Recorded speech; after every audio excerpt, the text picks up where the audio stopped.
Empower Radio presents Out of the Fog. Join intuitive guide and spiritual teacher Karen Hager for lively, positive conversation with lightworkers, healers, and dynamic wisdom keepers. Get ready for inspiration and connection. This is Out of the Fog on Empower Radio. Here's your host, Karen Hager. Hello and welcome to Out of the Fog. I'm Karen Hager. Each week at this time, we gather for spiritual conversation with enlightening guests, and I'm glad you're here. The convenience and the connection of the online world has a dark side to it. And as we are increasingly depending on virtual environments for learning, connection, and work, and sometimes love, we can be more vulnerable to predators. Dr. Michael Nuccitelli is here today to share best practices for staying safe online and avoiding cyberstalking, cyberbullying, and online attacks. Are you ready to meet him? Michael Nuccitelli, PsyD, is a New York State licensed psychologist, cyber psychology researcher, and online safety educator. He completed his doctoral degree in clinical psychology from Adler University, and in 2009, Dr. Nuccitelli finalized his online aggressor concept called ipredator. I'm going to ask him about that in a minute. Dr. Nuccitelli educates and advises the public and private sectors involving cyberbullying, cyberstalking, internet addiction, and online safety. His website, ipredatororg, offers site visitors a ton of free educational content, and he's volunteered to help out tons of people who've been cyber attacked, defamed, and cyberstalked. You can find out more about Dr. Nuccitelli and his work at ipredator.org. Dr. Nuccitelli, welcome to Out of the Fog. Oh, thank you, Karen. Excellent introduction. Very well done. Thank you. I'm honored to be on today, and I look forward to hopefully sharing a little bit about my concept, the dark side of cyberspace, and hopefully your listeners can pick up a couple of tips. Thank you. Well, I hope so too. I think we are spending so much time online anyway, and I think the pandemic has increased that dependence on the online world. What is iPredator? That's such a catchy name. So could we start there? What does that mean? Sure, thank you. Well, iPredator is a concept that I created now. We're going on about 11 years ago. As everyone, all your listeners, I'm sure know, we live in a period of history called the information age. And many of us, as you just mentioned, are increasingly spending more and more time online. So what iPredator is a global concept that presents 8 different types of online aggressors / online assailants. So in addition to presenting 8 categories or types of online aggressors, I also provide 3 very simple criteria to know if you and or a loved one, an associate, is an iPredator. And we can certainly cover those if you'd like. Well, and not only to know if someone is a predator, but also how you keep yourself safe. Oh, goodness, great. That's very important. And we can certainly talk about some very basic online safety tips. That is a lot of what I do. So in addition to researching and learning as much as I can, because, as I write, I am a student of cyber psychology, which by the grace of God will last for another several decades. Hopefully I can walk through life for that long. But basically, what I'm trying to understand, iPredator is a dark side of cyberspace conscious concept. It's trying to understand why I call it the veil of anonymity, because I can hide behind a computer screen. I can hide behind a mobile device. Why is it that not all of us, but many of us begin to engage in such malevolent and nefarious online activities? That's what I'm trying to understand. That anonymity that might help me feel safe, maybe Googling the answer to a question that I'm afraid to ask out loud. I'm hearing you say that same kind of anonymity could let someone kind of attack me from a hidden place. Most certainly, because people become, and again, I don't want to be redundant saying that we live in the information age, but we live in the information age. And if I may say, by day, I am the owner of a group practice. We're called MN Psychological Services here in New York City. We provide counseling to the chronically mentally ill. That's a whole different ballgame. But after work and on the weekends for the last 11 years, since authoring iPredator, I have volunteered and helped folks, online users, who have been cyber attacked, ranging from being cyber stalked to defamed to dealing with internet trolls.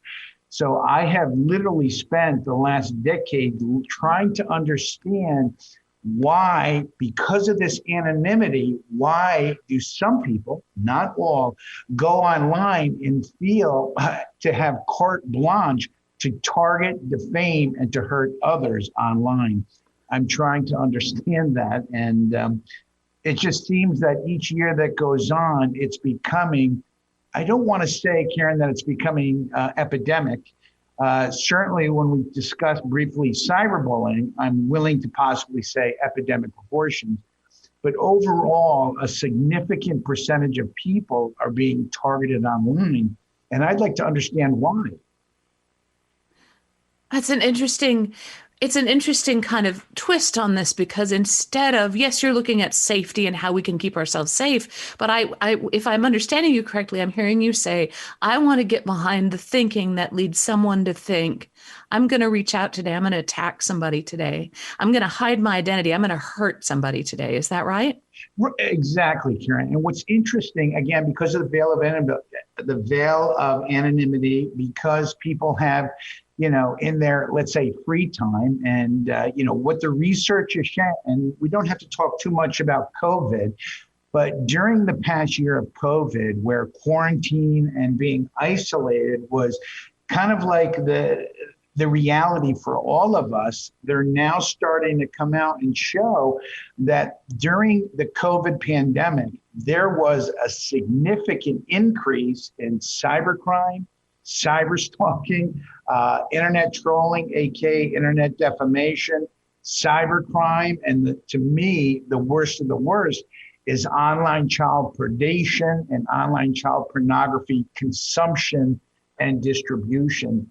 So 7 of the 8 categories of iPredator seen a significant increase during the COVID pandemic.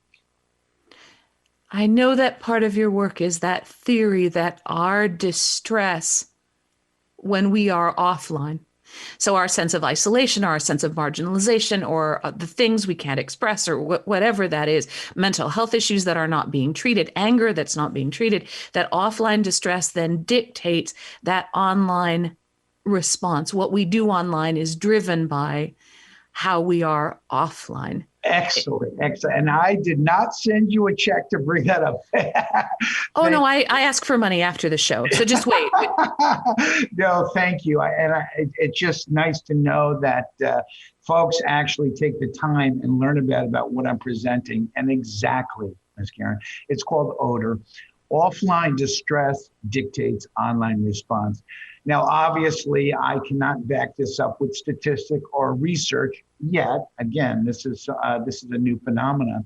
But most psychologists and behavioral healthcare professionals, as well as you, Karen, understand that what odor is subjective processing. All of us have subjective processing, or what I call our perceptual sunglasses. So in a nutshell, related to odor, offline distress dictates online response. However my offline world is going, whether I'm happy, I'm sad, whether I'm an alcohol or drug abuser, whether I am financially compromised, whatever's going on offline, I believe has a direct effect on how I disseminate, how I exchange, and how I compile information online. So I believe, and I can't prove it yet, my offline psychological states has a direct impact on what I do online. And that is something I'm hoping in the future can be researched, because it's very important. Because what we're learning is that When people are angry, when they are ideologically extreme, when they are stressed or psychopathological, they are at much higher rates of engaging in high-risk online activities. And we have to identify, those facets, those factors, and hopefully begin to change it. And there's another side to that too. It seems to me that if I am feeling vulnerable or upset or looking for information and I don't know where to find it, I may, through my offline distress, put myself at risk, be responding in a way that makes me less safe. I might be more inclined to get caught up in a romance scam. I might be more inclined to put myself in the clutches of a troll. I might be more inclined to respond in ways that enhance my experience of being targeted online. Does that feel right? Oh, exactly. Wow, that was great, Karen. Exactly, 100% correct. You hit the nail right on the head. What walks hand in hand with odor, offline distress dictates online response, is what I call IVI, I predator victim intuition.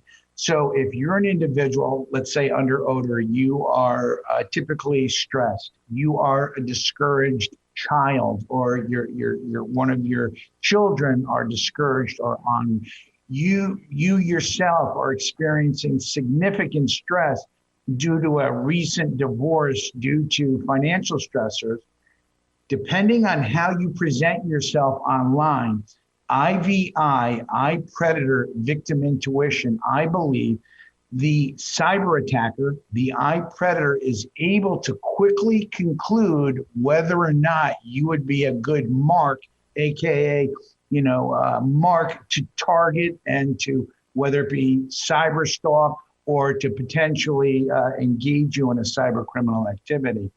So IVI walks hand in hand with odor. If I see that you're posting information, let's say on your Facebook profile, okay, and you have your privacy settings set to public, and I see that you've been very discouraged lately, well, I will quickly conclude and decide whether or not Miss Karen would be a good mark for me to target or not, the IVI. You're listening to Out of the Fog, and I'm talking with Dr. Michael Nuccitelli. He is the developer of the iPredator concept. There is a ton of good and helpful free information available for you at ipredator.org. What do you think is the most pressing online safety concern right now? Because we're vulnerable from 1,000 different directions. Of course. And again, this is the online safety tip for everyone that's listening today.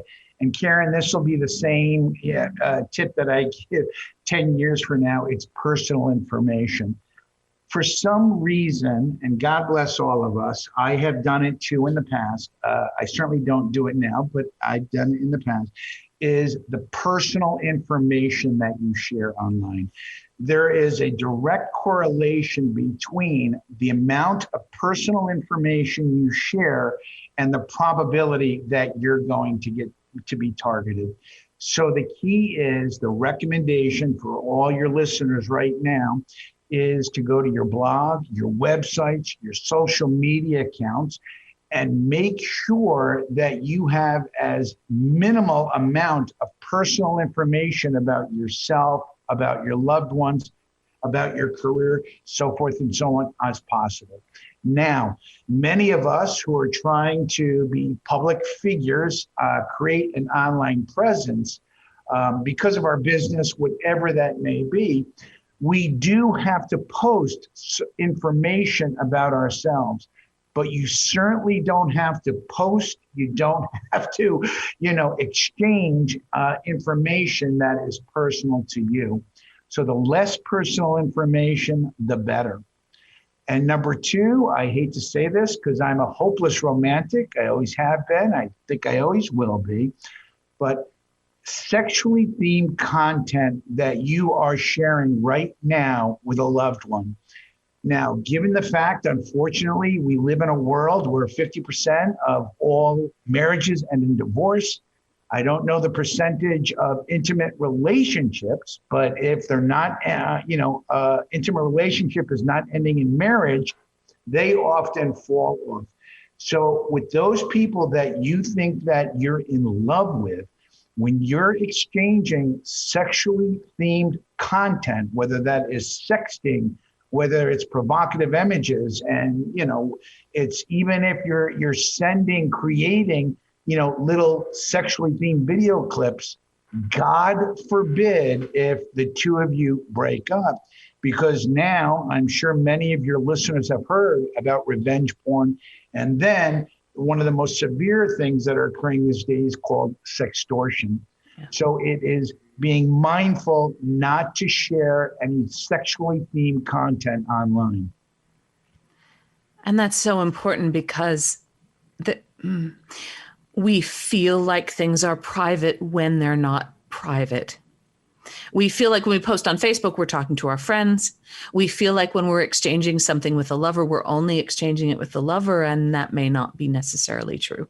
And that is exactly true. But the most important aspect of that, Karen, is if you and that lover break up and it is an adversarial breakup, it is not amicable.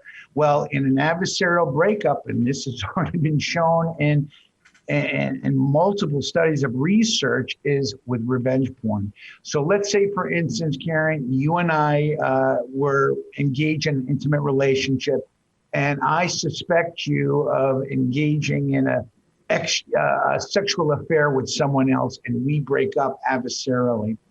What revenge porn is now I am so upset with you and experiencing betrayal, I now take all that sexually themed content, that those really sexy sexting text messages that we exchange, those couple of videos that you sent me last Valentine's Day, I now take them and I send them to your job, your family, to your religious organization, and to anybody that I would deem is important. And literally, again, as I said, I volunteer after work and on the weekends. I have helped folks who have literally lost their career and their ability to function, in a career, because of sextortion, because of revenge porn. Wow.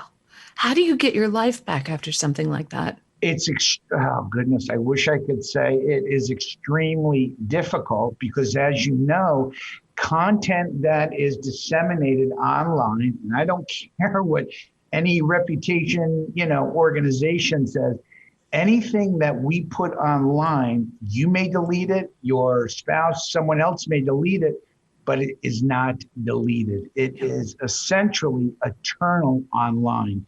And this is one of the aspects of cyberspace, is content that we disseminate and that we exchange with others. It doesn't disappear even after we delete it. Wow. And so that, oh my goodness. So think before you post. Most certainly before you post. Yes. Now, cyberbullying and cyberstalking are two huge issues. Can you say a little bit about each one of those? Sure. Would it be okay to quickly give you the 8 categories of iPredator? Oh gosh, yes, please. Okay, I'll be as quick as I can. So cyberbullying, which is the pediatric manifestation of iPredator, occurs between children. The adult forms of iPredator are the cyber harassers, the cyber stalkers, and the internet trolls. Then we have the cyber criminals and then the cyber terrorists. And then we have what I believe are the most deviant and perverse of the 8 categories, is the online child predators and the online child pornography consumers and distributors. So those 8 categories make up iPredator. The other aspect that's important to know, and it's very simple, whether we're talking about the dark side of cyberspace or iPredator, are the 3 criteria to know if you yourself, a loved one, or somebody who is trying to attack you, whether they are an iPredator. Do we have time for me to quickly give you those? We absolutely do. Go ahead. All right. First and foremost, obviously the easiest one, it's a self-awareness of causing harm to others directly or indirectly using information and communication technology. Two, it is now that you have the self-awareness, which is very basic, it's the use of information communication technology, social media, email, any form of information technology to tamper with, exchange, or to deliver harmful information.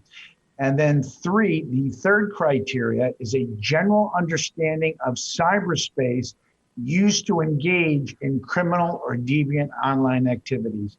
Now, what cyberstealth is online deception, but it is online deception plus a strategic plan on how to use the online deception online. So if you fit those three criteria and you are actively or plan on actively targeting somebody, you would be an iPredator. So now I'm looking, and I know we just only have about 3 or 4 minutes left together.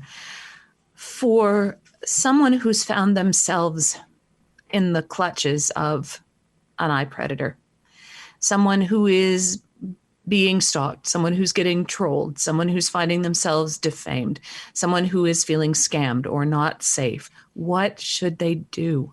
Oh, goodness, Karen, I wish I could say it would be easy. Go to your local agency. Unfortunately, and I know we don't have much time, and again, I am pro law enforcement. I was a forensic psychologist. I'm pro court system. But presently, as of 2021, there is very little help you can get from law enforcement in the court system. Now, mind you, if we're talking about child pornography, that's a different story. If we're talking about online child sexual predators, that is the different story. But the vast majority of iPredator and online cyber attacks outside of, straight cybercrime, there's little any of us can do. Now, you can practice online safety, a reduction and not posting personal information about yourself, clearly never discussing sexually themed content. But if you feel that you have really been victimized and not that they're really going to help, it's going to your local law enforcement agency and filing a report. Mind you, for your listeners, that you are not likely to get help. It's unfortunate that as of today, presently, law enforcement agencies still have not created cybercrime online assailant assistance for folks like us who get targeted. Hopefully that occurs a decade or two online. So basically, the best thing to do is to practice as best as you can. It doesn't insulate you 100%, but you reduce the probability. It's practicing online safety. When listeners go to ipredator.org, what will they find there? There's a wealth. That's like a library of good stuff. Where would you direct the listeners on your site? Well, anything, and thank you, Karen, but anything at my website is public domain. It's free. There are, 28 ranging from internet addiction to cyberbullying to cyberstalking, different checklists and inventories. You can download the PDF copies, use them for educational purposes, use them if you feel you're being targeted.